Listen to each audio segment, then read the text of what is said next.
छोड़ा था तुमने, राधा सी रानी को छोड़ा था तुमने, जोड़ा था कुब्जा से प्यार, अपार स्वामी माया, माया है तेरी अपार।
बहुत ही सुंदर नजारा, प्रभु राम की बारात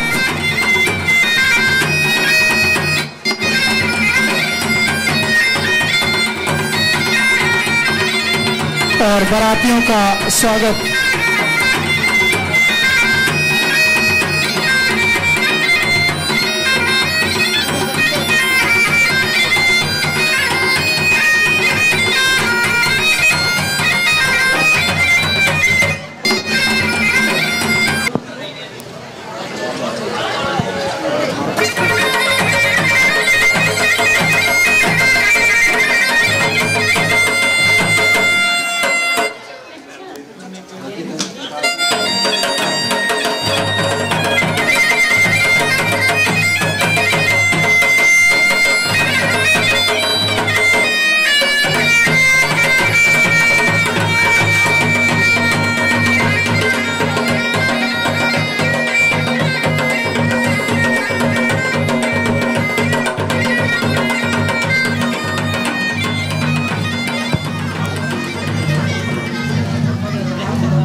राजन, आपके दोनों राजकुमार आपकी सेवा में उपस्थित हैं।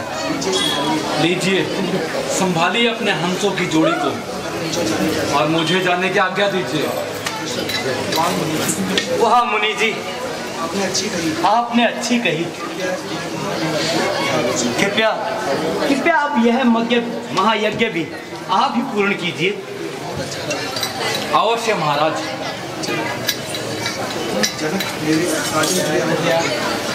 राजन, मेरे अहो भाग्य जो आपने दास के घर को सुशोभित किया।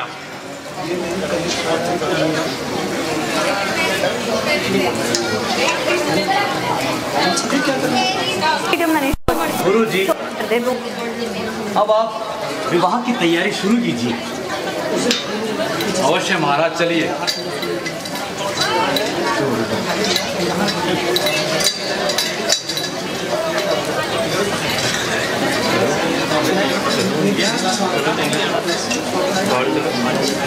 देवता वातो देवता सूर्यो देवता चंद्रमा देवता वसवो देवता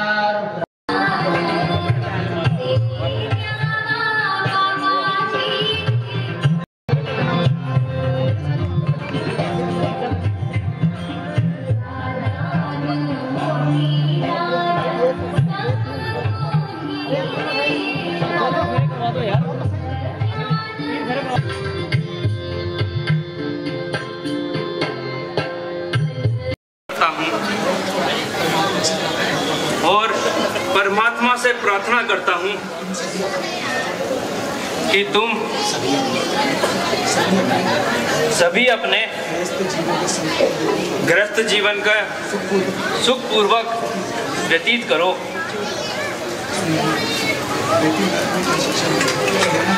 बेटी, मैं तुम्हें क्या शिक्षा दूं और किस प्रकार अपनी इन आंखों से दूर करूं, किंतु मैं मजबूर हूं, क्योंकि दुनिया का यही दस्तूर है। माताजी, क्या मेरे प्रति आपका कोई संबंध नहीं? मैं आपका बिछो एक पल के लिए भी नहीं सहन कर सकती।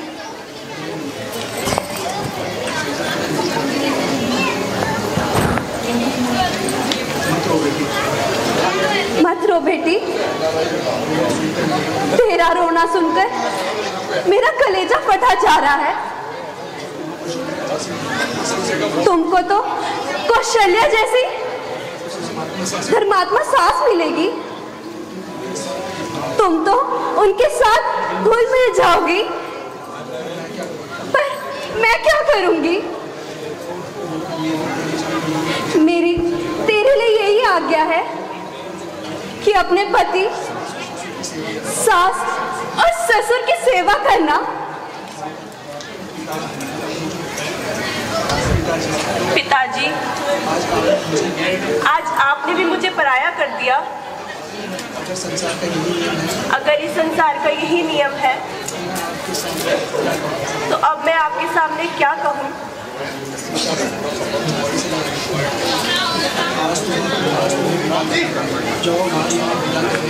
आज तुम्हें विदा करके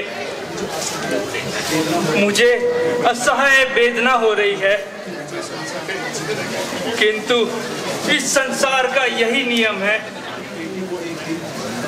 कि बेटी को एक दिन अपने माँ बाप से जुदा होना पड़ता है। जाओ बेटी, अपने सास ससुर और पति की सेवा करना।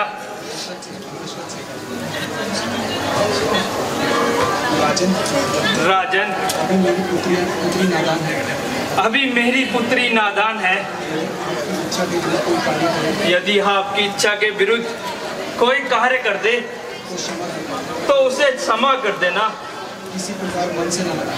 किसी भी प्रकार अपने मन से न लगाना। राजन, आप अपनी पुत्री के बारे में कोई चिंता न करें। जहाँ बेटे दिल का सरूर है,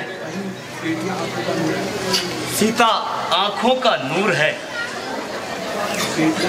इसलिए निश्चिंत रहो राजन, बेटियां पहले, बेटे बाद में। अच्छा, अब हमें जाने की आज्ञा दीजिए। हंसी खुशी कर दो विदा की रानी बेटी राज करे। हंसी खुशी कर दो विदा रानी बेटी राज करे।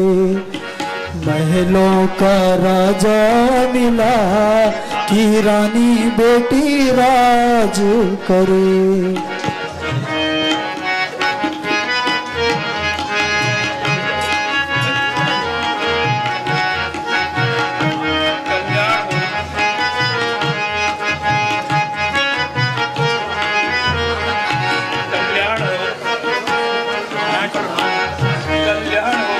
दो विदा की राज करे।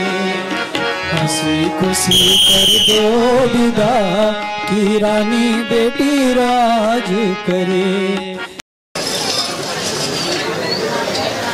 गुरु जी, मंत्री जी, आज ये विशेष सभा इसलिए बुलाई गई है कि अब मेरी चौथी अवस्था आ गई है। आराम से। और आपको भली भांति मालूम है इस पर वेदों का क्या मंत्र है। गुरु जी, आपका क्या कहना है?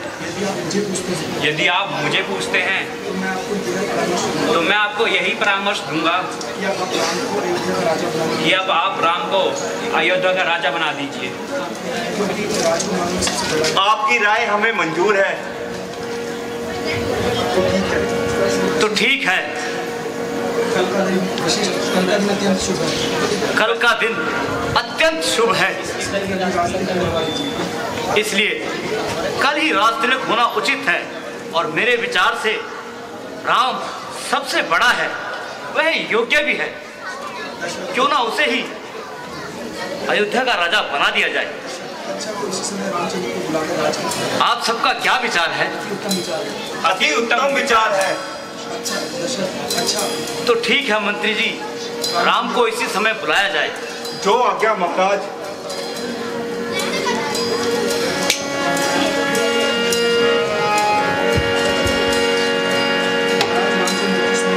महाराज, रामचंद्र जी आ गए हैं।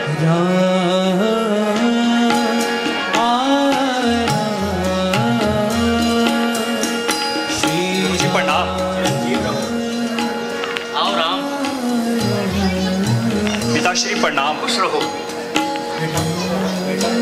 बेटा। मंत्री जी, गुरु जी और सभी राज्य के सभासदों ने यह विचार किया है कि क्यों ना कल तुम्हारा राज तिलक कर दिया जाए। पिताजी, अभी इतनी जल्दी भी क्या है, परंतु आपकी आज्ञा शिरोधार्य है। मंत्री जी, राज तिलक की सभी तैयारी की जाए और हमारी अगली आज्ञा की प्रतीक्षा की जाए। जो आज्ञा महाराज। चलो राम।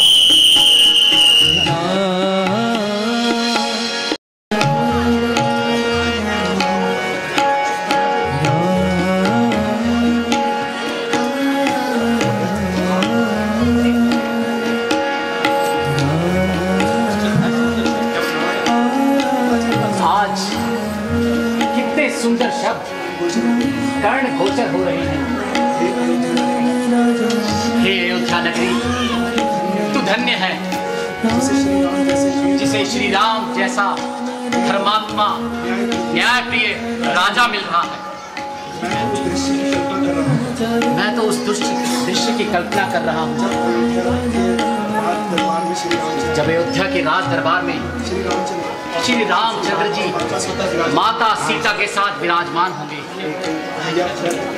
भैया भरत महाराज की छत्र पकड़ेंगे और मैं और अनुज शत्रुघ्न महाराज की चरण बंधुका करेंगे। ये सोचकर ही मन आनंद से भर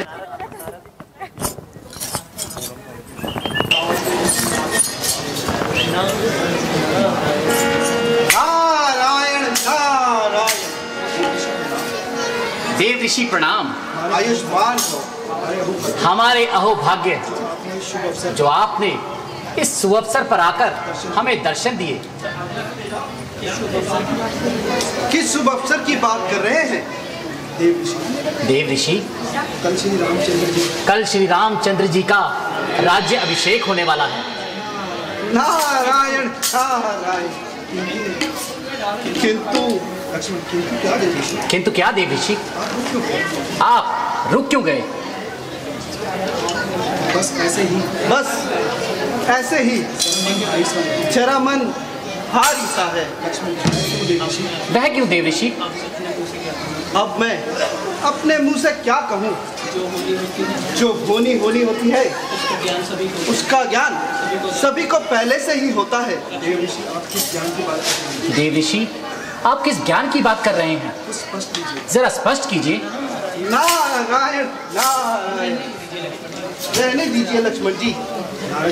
नारद जी, अब तो मैं अवश्य ही पूछने की हट करूंगा। यदि आपकी यही जिद है तो सुनो। आप जिस खुशी का अनुभव कर रहे हैं वह केवल कुछ क्षण की है। कुछ क्षण की?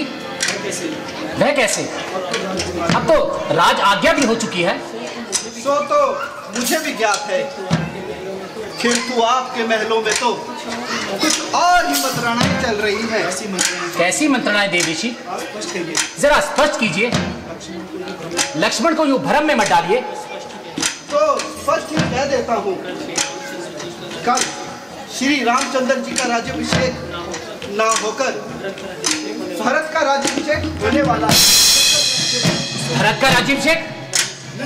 नहीं, कदापि नहीं।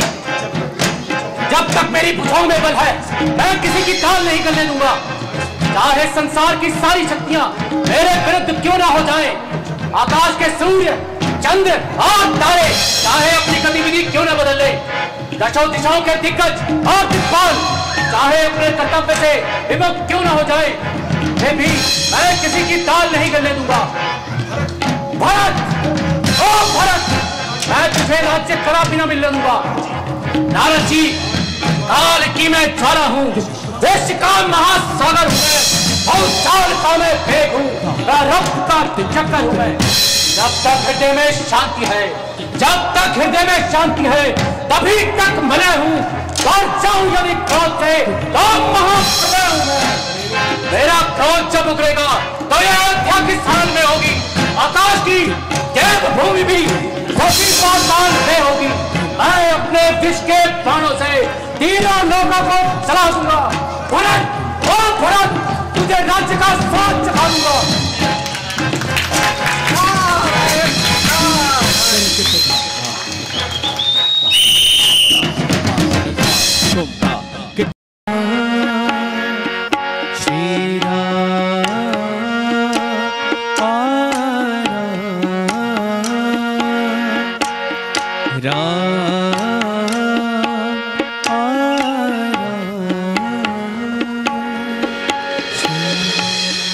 नारायण नारायण। ऋषिराज प्रणाम। ठीक कहते हो नारद, उल्टी गंगा जो बह रही है। ये आप क्या कह रहे हैं ऋषिवर?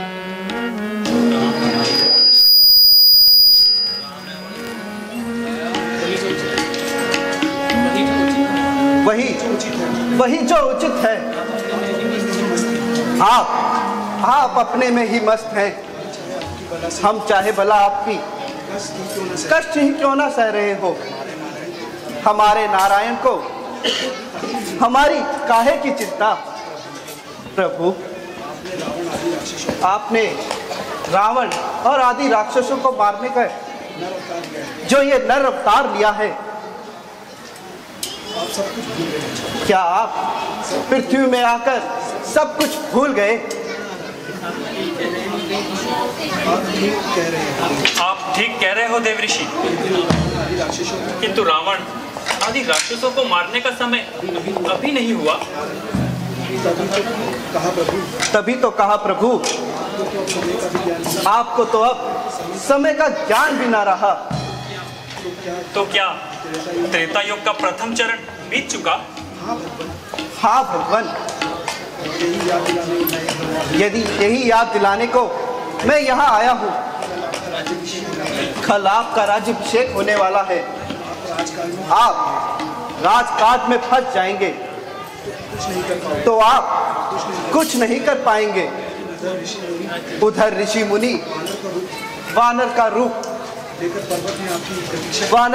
लेकर ऋष्वमुख पर्वत पर आपके आने की प्रतीक्षा कर रहे हैं। इसलिए प्रभु, अब आप सीता माता और लक्ष्मण जी को साथ लेकर जंगल में जाने की तैयारी कीजिए। किंतु अब तो राज्य अभिषेक की घोषणा भी हो चुकी है और समय भी रात्रि का है।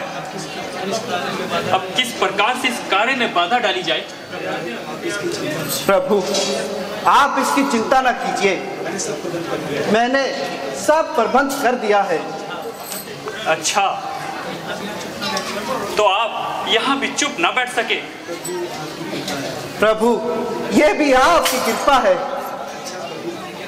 अच्छा प्रभु, अब मुझे जाने की आज्ञा दीजिए। जाइए नारद जी।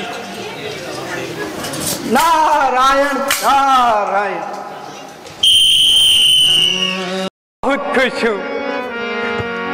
कल मेरा राम राजा बनेगा। इस अयोध्या का महाराज मेरा श्री राम, मेरा पुत्र। अरे ये मंथरा भी कहां मर गई?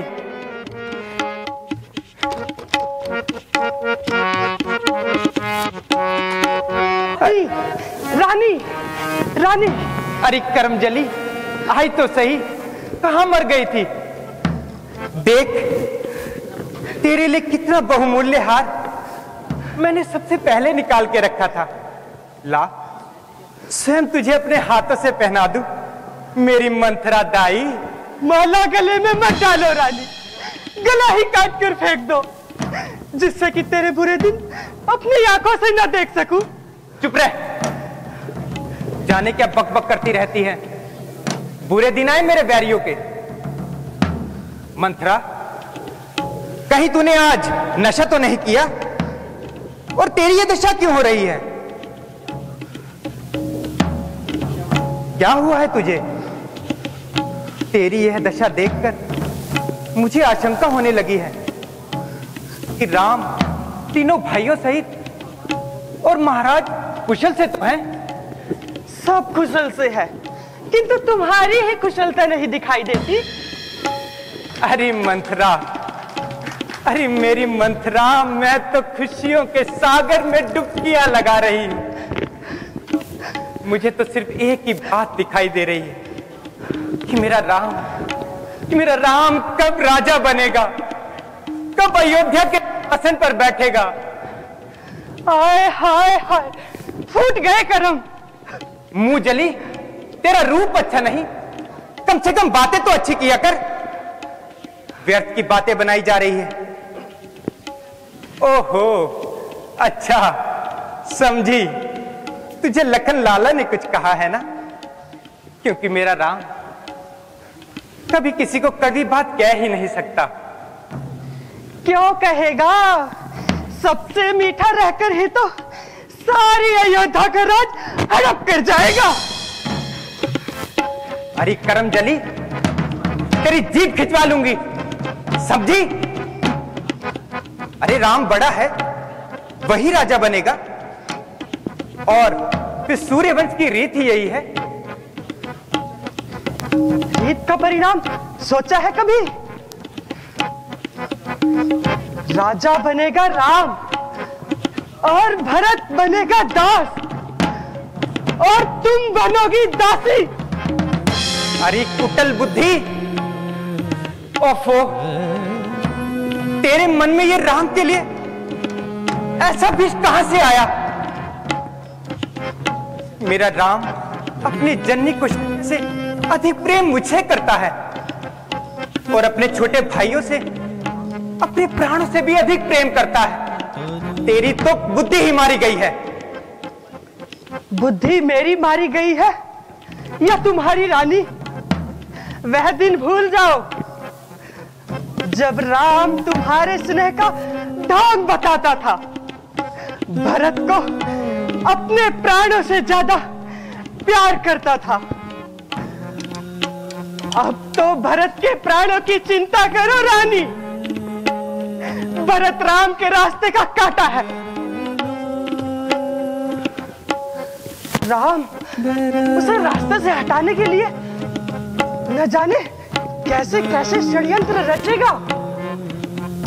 हे प्रभु, मेरे भरत की रक्षा करो प्रभु, मेरे भरत की रक्षा करो। मंथरा, चुप हो जा। ये कैसा बीज खोल रही है? ये कैसा बीज खोल रही है तू? विष और अमृत की पहचान तुझे जरा भी पता होती तो आज ये दिन ना आता। तू समझती रही कि राजा तेरा गुलाम है। उस कपटी के कपट मन को नहीं जाना तूने। पहले तो भरत को ननिहाल भिजवा दिया और फिर राम के राज तिलक की तैयारी झटपट कर डाली। नहीं मंथर, नहीं। चली जाए यहाँ से, चली जाए यहाँ से।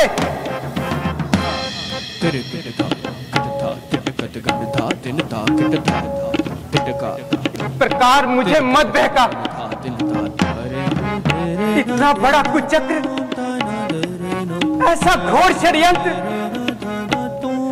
इसकी तो मैं कल्पना भी नहीं कर सकती। ऐसी कुटकुमती तुझमें किसने भर दी मंथरा? एक बात बता, इस तरह आग लगाने में तेरा क्या लाभ? मेरा लाभ? इस संसार में सभी स्वार्थी नहीं होते, कुछ हितैषी भी होते हैं। मैंने बचपन से तुम्हें गोद में पाला है। एक कोमल फूल की समान तुम्हें संभाल संभाल कर रखा है। उस फूल को कोई पत्थर से कुचलेगा तो मेरा कलेजा नहीं फटेगा। इसी दुख के मारे कह रही हूं, मेरा क्या, मेरा पुत्र राजा बने या कौशल्या का? मैं तो रानी बनने वाली रही, परंतु तू राजा की चहेती रानी होकर इतना अकड़ रही है ना, तू दासी जरूर बन जाएगी, मेरी तरह दासी। दासी? किसने साहस है मुझे दासी बनाने का? किसकी दासी बनूंगी मैं? अपने शौक की। वह तुझसे अपने चरण धुलवाएगी? दीदी? नहीं, दीदी ऐसा कभी नहीं कर सकती। जिसे तू दीदी दीदी कह रही है ना, उस नागिन ने एक ही डंक कैसा मारा। जिस राजा को तू अपनी उंगलियों पर नचाती रही, उसी के हाथों तेरा सर्वनाश करवा डाला। राजा ने राम के राज तिलक की घोषणा पहले ही कर डाली थी। तेरे कानों में इसकी भनक लगने दी। ये षड्यंत्र कितने दिन से चल रहा होगा, इसकी हवा भी लगने दी तुझको? मेरी भोली रानी, तू सौत के विष को नहीं जानती। सौत मिट्टी की भी क्यों ना हो, वह भी जहरीली होती है। नहीं नहीं, कह के किसी की दासी नहीं बनेगी, कह के किसी की दासी नहीं बनेगी।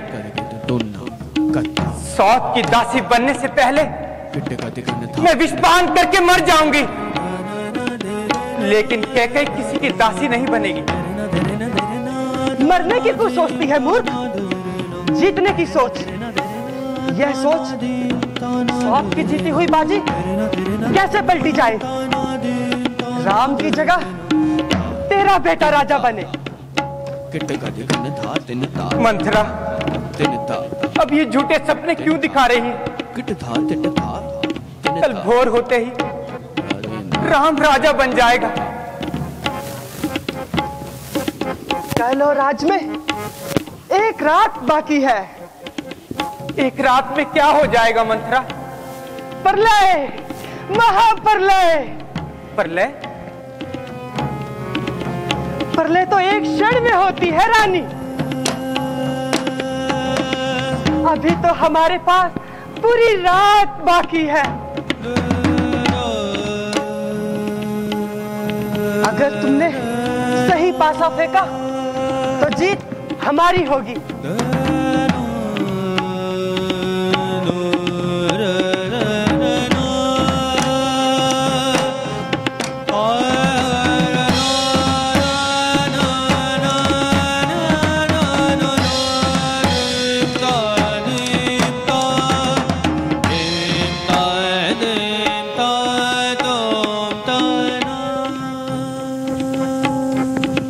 तो बुद्धि चकरा रही है मंत्रा, मेरी तो बुद्धि चकरा रही है मंत्रा।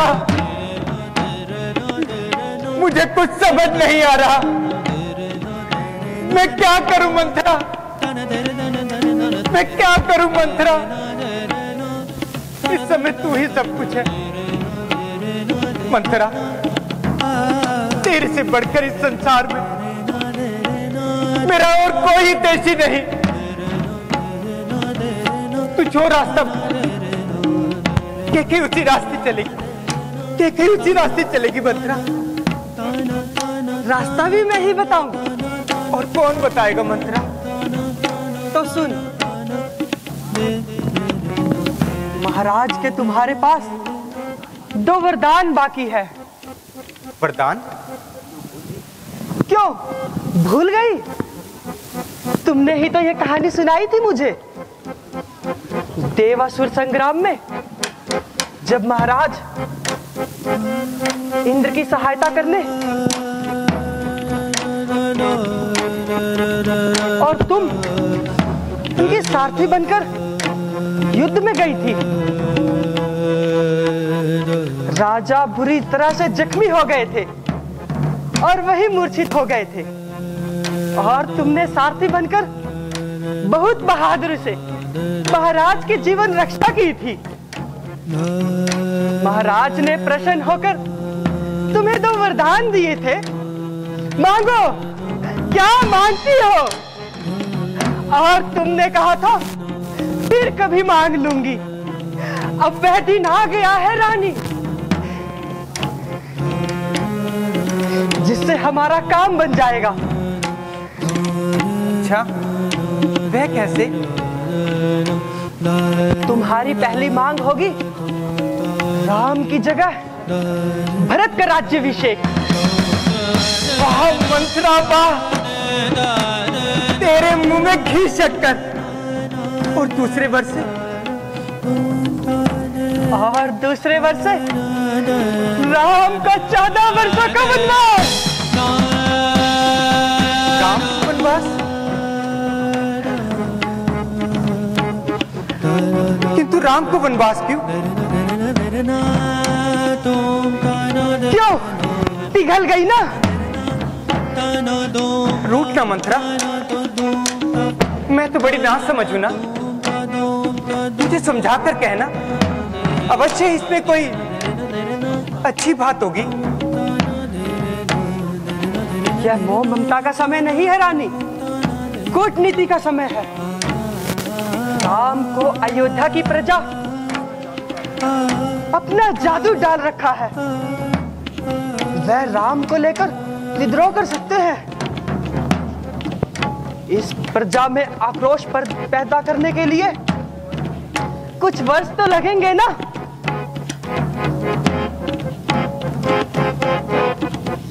लगेंगे कि नहीं? हाँ। किट था तन गण था दिन था किट था तेरे कट कदी गण 14 वर्षों में भरत दिन था राम की जगह अवध में अपना सिक्का जमा लेगा। बस बुला ले राजा को और बदल से समय की धारा को। शीघ्र बुला ले राजा को और जीत ले समय की बाजी।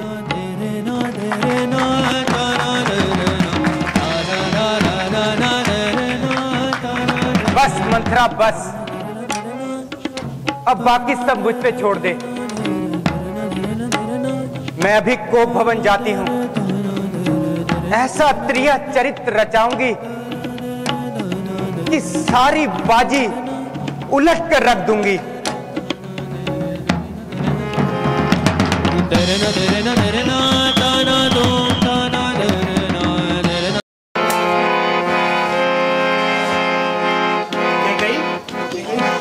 क्या कही? कहाँ हो रानी? आज हम अत्यंत प्रसन्न हैं। आज हमारे जीवन का सर्वश्रेष्ठ दिन है। कहाँ हो रानी? कैकई? प्रणाम महाराज। सुखी रहो मंथरा। महारानी कहाँ है मंथरा? उन्हें कहो हम उनसे मिलने आए हैं। क्षमा करें महाराज, रानी जी तो अत्यंत क्रोध में पीछे को भवन में गई है। वो भवन? यहाँ हम आज राम के राज्य तिलक की घोषणा करके आए हैं और रानी को भवन में? आश्चर्य है। क्या हमसे कोई गलत निर्णय हो गया?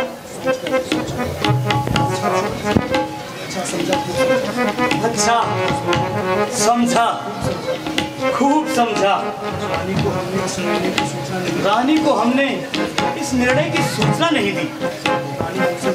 रानी हमसे रुष्ट हो गई है। उनका रुष्ट होना भी स्वाभाविक है, क्योंकि राम कैकई का प्रिय पुत्र जो ठहरा, और उसके विषय में तो सारे निर्णय हम कैकई से विचार विमर्श करके ही करते हैं। यदि महाराज की आज्ञा हो तो मैं महारानी को बुला लाऊं? नहीं मंथरा, अपनी भूल का प्रायश्चित हम स्वयं करेंगे। हम रानी को स्वयं मनाने जाएंगे। तुम यहीं ठहरो और ध्यान रहे, जब तक हम और रानी वो भवन में हो तब तक कक्ष में कोई आने ना पाए। जो आज्ञा महाराज।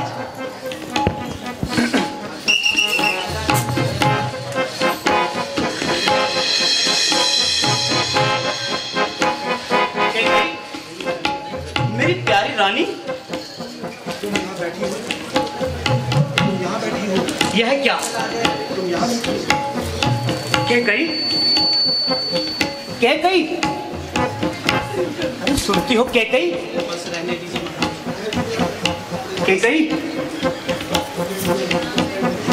बस रहने दीजिए महाराज, क्षमा कीजिए और यहाँ से चले जाइए।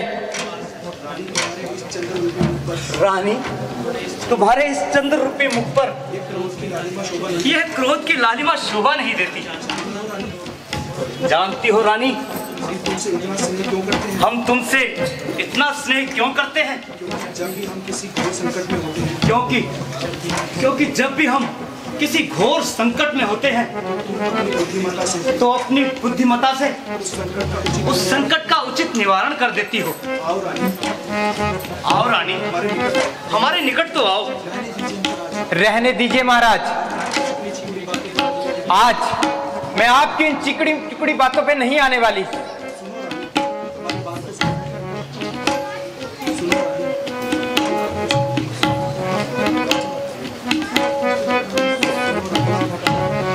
सुनो रानी, हमारी बात तो सुनो। एक क्षण के लिए अपना क्रोध तो दूर करो। महाराज, केवल आप मुझे इतना बताइए कि आप मुझसे कितना प्रेम करते हैं। भला यह भी कोई पूछने की बात है? सारे आर्यव्रत जानता है कि अयोध्या का महाराजा दशरथ अपनी सभी रानियों में से कैकई से सबसे अधिक स्नेह करता है, और कदाचित इसलिए हम तुमसे प्रत्येक विषय पर विचार विमर्श करते हैं रानी। चाहे वह पारिवारिक निर्णय हो अथवा इस राज्य से संबंधित। रहने दीजिए महाराज। रानी, रानी हमारी बात का विश्वास करो। क्या तुम हम पर संदेह कर रही हो? यदि यह बात है तो राम के राज तिलक की घोषणा मुझसे परामर्श किए बिना क्यों लिया गया?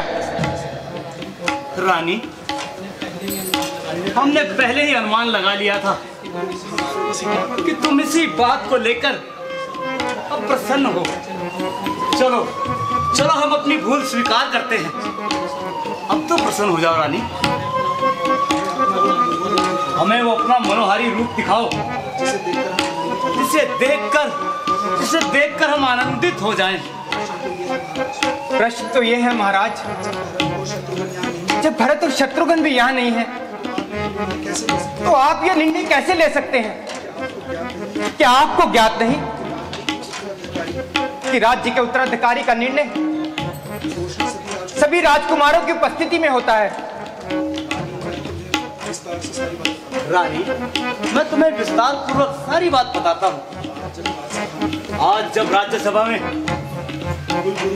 कुलगुरु वशिष्ठ जी ने मुझे कहा कि अब आपकी चौथी अवस्था आ गई है, अब आपको अपने राजकुमारों में से किसी एक योग्य राजकुमार को चुनना होगा। उसी समय सबने राम के नाम की जय जयकार कर दी। वशिष्ठ जी ने कहा, कल का दिन बहुत ही शुभ है। यह शुभ दिन कई वर्षों पश्चात आता है, इसलिए कल ही राज्य तिलक की घोषणा कर दी जाए। बस फिर क्या था, सारी राज्यसभा ने इस बात का समर्थन कर दिया। परंतु मैं इसका समर्थन नहीं करती। कैकेयी, मैं अपने पुत्र को सदा सदा के लिए राम का दास बनते नहीं देख सकती। अरे पगली, ये क्या कह रही हो? भरत और राम का दास? तुम्हारा होश तो ठिकाने पर है। राम तो भरत को अपना अभिन्न अंग मानता है। भला वो राम को दास क्यों बनाएगा? महाराज, राजमत बहुत प्रबल होता है। राजा बनने के बाद यदि राम बदल गया, नहीं, मैं यह सहन नहीं कर पाऊंगी। रानी, अब हम तुम्हें कैसे विश्वास दिलाएं? राम तो गंगा जल की तरह पवित्र है। अब तुम ही बताओ, मैं क्या करूं? महाराज, याद है देवासुर संग्राम? आपने मुझे 2 वर दिए थे। हाँ प्रिय, जब युद्ध में तुमने हमारी 2 बार जीवन रक्षा की थी तो हमने प्रसन्न होकर तुम्हें 2 वर देने को कहे थे। हाँ महाराज, वही 2 वर। आज मुझे मेरे वो दोनों वर दे दीजिए। अवश्य रानी, आज हम अति प्रसन्न हैं। आज हम तुम्हें अपने दोनों वर अवश्य पूर्ण करेंगे। मांगो रानी, क्या मांगती हो? जो मांगूंगी दे पाओगे महाराज? रानी, हम रघुवंशी हैं। रघुकुली रीति सदा चली आई। प्राण जाए पर वचन न जाए। मांगो रानी, मांगो। तो फिर सुनिए, मुझे मेरे पहले वर से अपने पुत्र भरत के लिए अयोध्या का राज्य चाहिए। भरत को अयोध्या का राज्य? ये क्या कह रही हो रानी? अब तो राज्याभिषेक की घोषणा भी हो चुकी है। नहीं रानी, उसके राम के साथ यह न्याय न करो। भरत के लिए कुछ और मांग लो। तो क्या मैं अब ये समझूं कि रघुकुल में वचन पालन करने का युग समाप्त हो गया? रानी, अब बस केवल मिथ्ये वर ही दिए जाते हैं। कहीं हमें धर्म संकट में मत डालो। हट न करो। आखिर भरत और राम में फर्क ही क्या है? तो फिर राज्य देने में इतना संकोच क्यों महाराज? ठीक है कैकेयी, यदि तुम नहीं मानती तो यही सही। हम अभी जाकर भारत के राज्याभिषेक की घोषणा करते हैं। ठहरिए महाराज, अभी मैंने अपना दूसरा वर नहीं मांगा। अब तुम्हें और क्या चाहिए रानी? महाराज, यदि एक वचन पूरा कर ही रहे हैं तो दूसरा वचन भी पूरा कर दीजिए। कैकेयी, मुझे मालूम नहीं था तू इतनी स्वार्थी निकलेगी। अपने पुत्र के लिए और उसकी रक्षा करना और उसके अधिकारों के लिए लड़ना एक माता का परम कर्तव्य है। और इसके लिए कोई मुझे स्वार्थी भी कहे तो मुझे कोई खेद नहीं, परंतु मुझे संदेह है कि आप मुझे मेरा दूसरा वर दे पाएंगे या नहीं। सब कुछ तो हम दे चुके हैं रानी, अब हमारे पास है ही क्या? फिर भी हम वचनबद्ध हैं। मांगो और क्या मांगती हो? पहले आप राम की सौगंध खाकर कहिए कि जो मांगूंगी वो देंगे। हम राम की सौगंध खाकर कहते हैं कि जो कहोगी वो करेंगे। तो फिर सुनिए, मेरे दूसरे वर्ष से मुझे राम के लिए 14 वर्ष का वनवास चाहिए। राम के लिए 14 वर्षों का वनवास, ये क्या मांग बैठी हो रानी? नहीं रानी, अपने शब्दों को वापस लो। मैं ये नहीं कर सकता,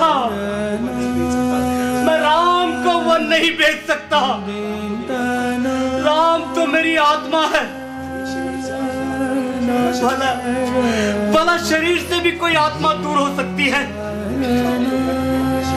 यदि तुम चाहो तो अपने शरीर का अंग अंग काट कर दे सकता हूं, पर राम को मुझसे अलग न करो रानी। राम को मुझसे अलग न करो रानी, मैं तुम्हारे पांव पड़ता हूं। अपने शब्दों को वापस लो, अपने शब्दों को वापस लो रानी। यदि भरत को निष्कंटक राज्य करना है तो राम को वन जाना ही होगा। मुझे दूसरे वर्ष से राम वनवास के अतिरिक्त और कुछ नहीं चाहिए महाराज।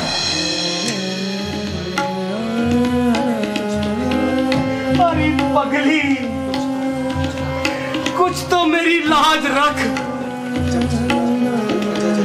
कल जब ये प्रजाजन मुझसे पूछेंगे कि भरत को राज्य क्यों बनाया जा रहा है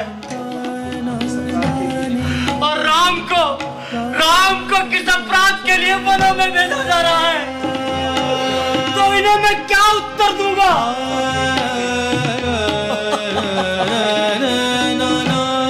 अब यही कहेंगे मैंने स्त्री मोह में आकर राम को वनवास दे दिया।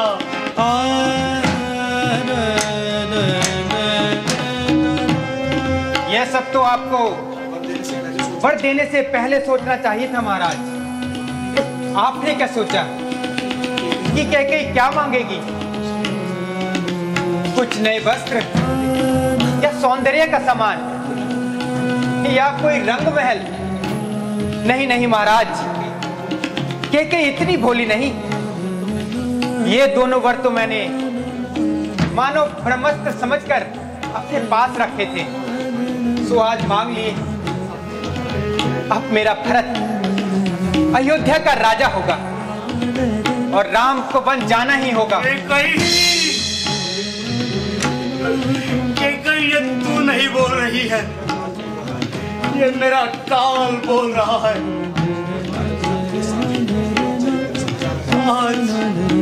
आज मुझे तेरे सारे त्रिय चरित्र समझ आ रहे हैं। आज मुझे मालूम हुआ जिसे मैं अपने कंठ की माला समझ बैठा था, वो वास्तव में एक जहरीली नागिन है। हे विधाता, ये मेरी कैसी परीक्षा ली जा रही है। अब मुझे इस अवस्था में अपमान भोगना पड़ेगा। सो तो है महाराज, यदि वचन भंग करते हो तो रघुवंश पर कलंक लगेगा, और यदि वचन रखते हो तो प्रजा रुष्ट होगी। सोच लीजिए महाराज, मैंने तो सुना था कि रघुवंशी अपने वचनों पर अपने प्राण तक निछावर कर देते हैं। फिर अब कहां गया वो रघुवंश का गौरव? आप तो एक साधारण जन के समान विलाप कर रहे हैं। क्योंकि यह रघुवंशी एक पिता भी है केकई। मैं राम से अधिक प्रेम करता हूं। यदि राम बन जाएगा तो मैं भी बन जाऊंगा। तुम अपने भरत के साथ निष्कंटक राज्य करना, मुझे भी उसके साथ वन जाने की आज्ञा दे दो, ताकि लोगों को यह लगे कि ये सारा षड्यंत्र मेरा रचा हुआ है। कहीं नहीं महाराज, आप कहीं नहीं जाएंगे, आप यहीं रहेंगे और आपको यहां रहना होगा। बोलिए महाराज, देते हैं मेरे दोनों वचन या नहीं? या मैं ये घोषणा कर दूं कि अयोध्या का महाराजा दशरथ वचन भंगी है।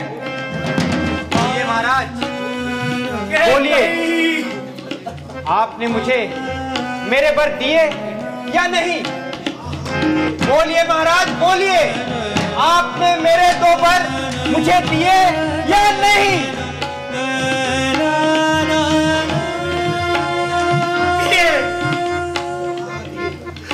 हाँ दिए, रघुवंश की लाज रखने के लिए दिए,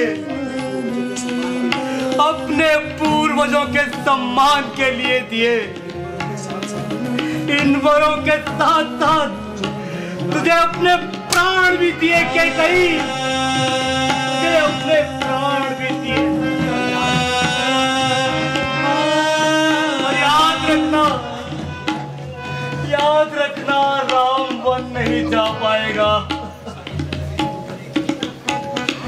सारी प्रजा विद्रोह करेगी और मैं उस विद्रोह का समर्थन करूंगा।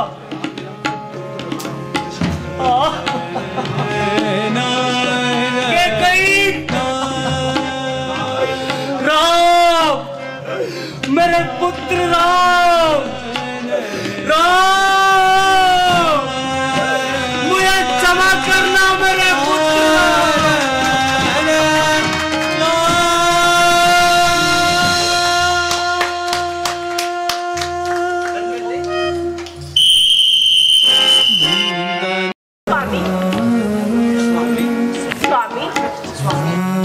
स्वामी,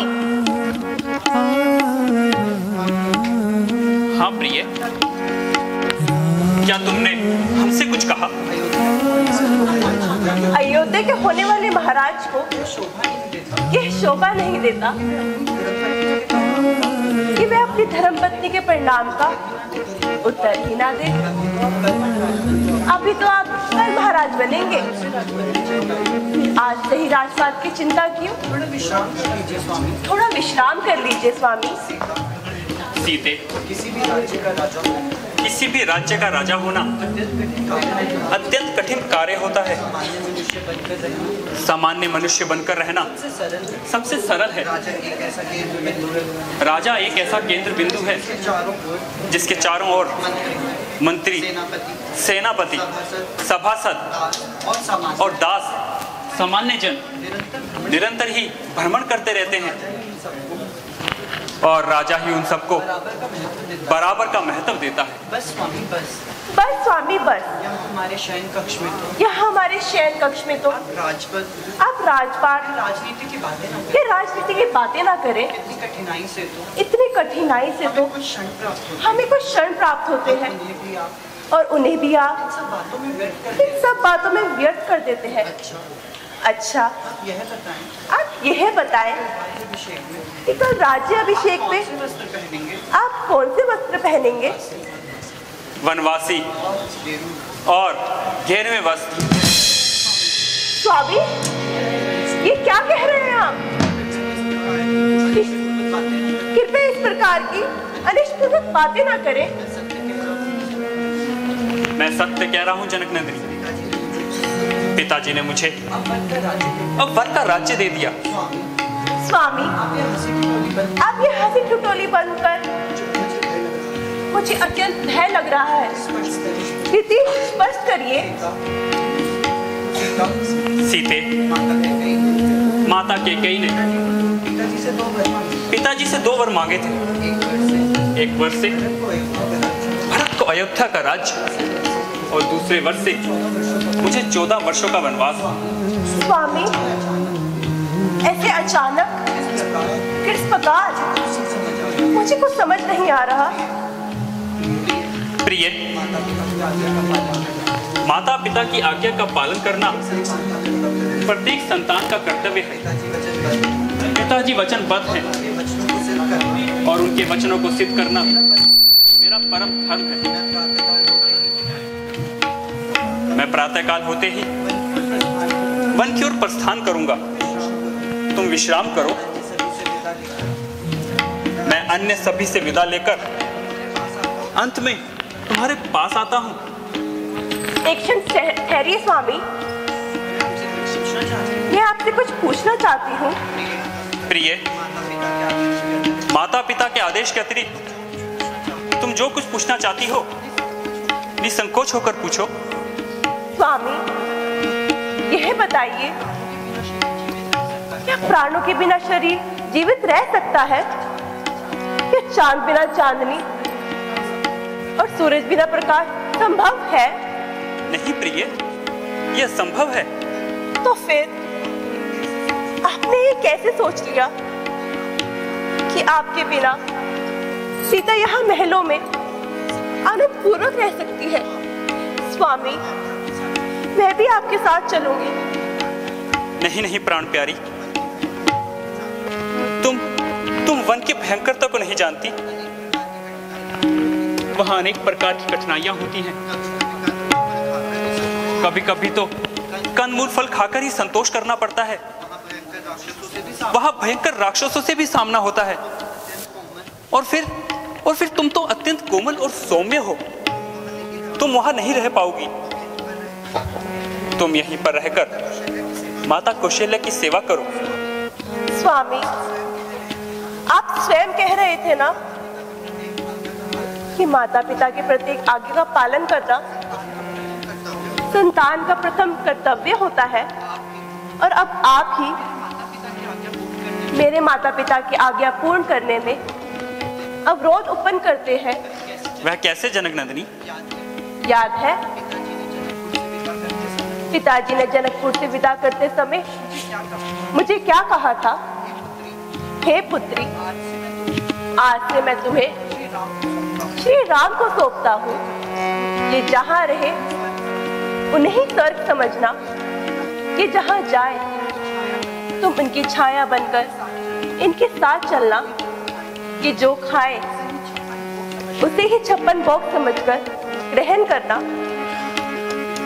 यदि वह विपत्ति में हो तो इनकी ढाल बनकर इनकी रक्षा करना। हाँ प्रिय, मुझे ये सब याद है। परंतु तुम एक बात भूल रही हो। क्या स्वामी? राजा जनक ने यह भी कहा था कि राम की प्रत्येक आज्ञा का पालन करना तुम्हारा परम धर्म होगा। स्वामी, मैं आपकी ये आज्ञा पूरी नहीं कर पाऊंगी। मैं आपके वियोग में एक पल के लिए भी जीवित नहीं रह सकती। आपके बिना तो ये राज्य मेरे लिए काल कोठरी समान है और मैं वन स्वर्ग समान। अपनी इस दासी को इतनी कठिन दंड न दीजिए। मैं आपको वन में किसी प्रकार का कष्ट नहीं पहुंचाऊंगी। वन के कंदमूल फलों को ही राजभोग मानकर ग्रहण करूंगी। यदि भोजन उपलब्ध भी ना हुआ तो जल पीकर ही संतोष कर लूंगी। हे नाथ, मैं आपसे कुछ अनुचित नहीं मांगती। आप जहां जाएंगे मैं भी वहीं जाऊंगी स्वामी, मैं भी वहीं जाऊंगी स्वामी। प्रिय, मुझे पूर्ण विश्वास हो गया है कि तुम अपनी हट नहीं छोड़ोगी। चलो अब शांत हो जाओ और जाओ वन जाने की तैयारी करो। जो आज्ञा स्वामी।